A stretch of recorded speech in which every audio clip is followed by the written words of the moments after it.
We spend about a third of our lives doing it, and yet so many of us are just terrible at it. I'm talking about sleep, of course. And if you're one of the millions of people who toss and turn at night, well, this explainer is for you. We're going to break down the science of what's going wrong and give you a real, practical plan to finally reclaim your nights.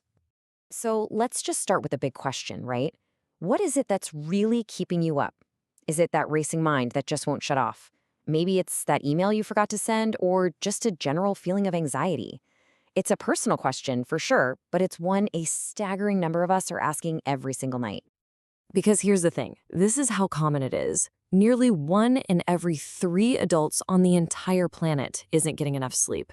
We're not talking about a small group of people, we're talking billions. This tells us it's not some personal failing, it's a massive shared problem.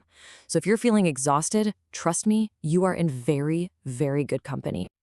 And that really brings us to the bigger picture here.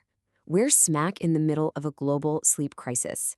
It's a huge concern everywhere, but it's especially hitting hard in countries like the United States and India, where our modern lifestyles, the work culture, the city living, it's just not built for good rest.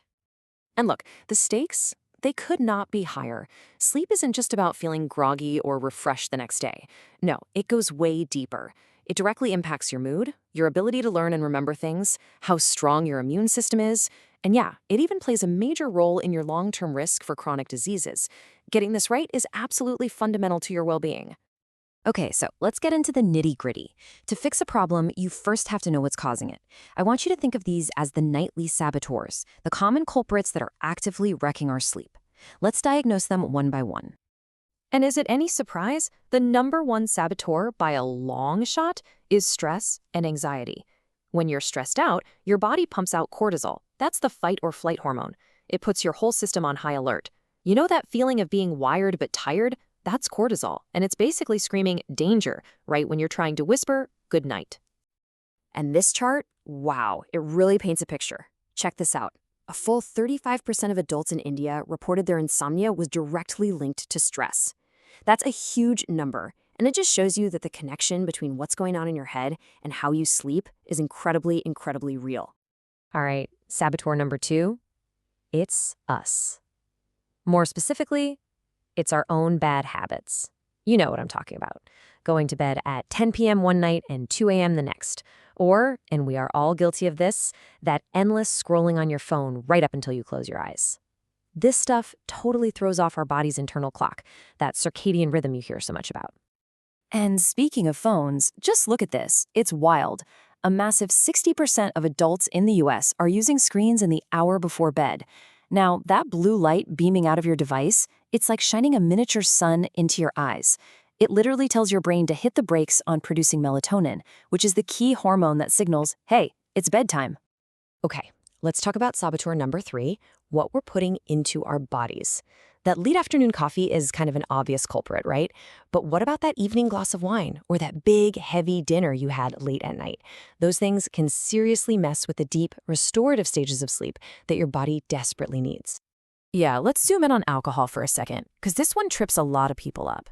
Sure, that drink might make you feel drowsy and help you nod off faster, and it does.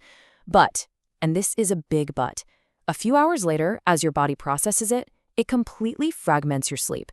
It wreaks havoc on your deep sleep, causing you to wake up more often, and you end up feeling way less rested. And of course, the list of saboteurs goes on. You've got underlying medical issues like sleep apnea or acid reflux. Certain medications can interfere. And then there's your bedroom itself. Is it too loud, too bright, too hot? Especially for those of us living in cities, just the noise pollution from the street can be a huge sleep killer. Okay, so we've met the villains, we know what we're up against, but here is the good news, the really good news. We can fight back. There are powerful, science-backed strategies we can use to win the night. So let's flip the script and talk about solutions. First up is the heavy hitter, something called CBTI. It's not a pill, it's a type of therapy that basically helps you retrain your brain and break those negative thought patterns and behaviors you have about sleep. And get this, the success rate is insane. We're talking 70 to 80% of people with chronic insomnia see huge improvements. It's a total game changer. But listen, you don't need a formal diagnosis to use these powerful tools. Probably the single most effective thing any of us can do is to create a wind down routine.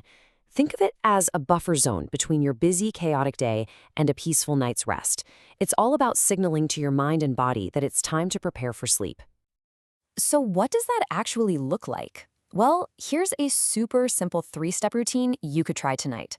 Start with some deep breathing or a mindfulness exercise to quiet that chatter in your head. Then, maybe try progressive muscle relaxation, where you just tense and then release different muscle groups.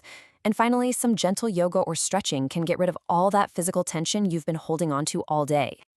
It really all comes down to this idea, which is summed up perfectly in our source material: sweet dreams start with the right guidance. It's not about finding a magic pill. It's about having a clear, actionable plan. And that, my friends, brings us to the grand finale. We have boiled all of this science down into a simple, actionable 10-step plan. This is your blueprint for better sleep, and you can start using it tonight. Okay, this is it. This is the playbook, so let's walk through the highlights. First, and this is probably the most important one, stick to a sleep schedule. Same bedtime, same wake-up time. Yes, even on the weekends. That alone works wonders. Pair that with light, get sunlight in your eyes first thing in the morning, and then at night, kill the screens at least an hour before bed to avoid that blue light.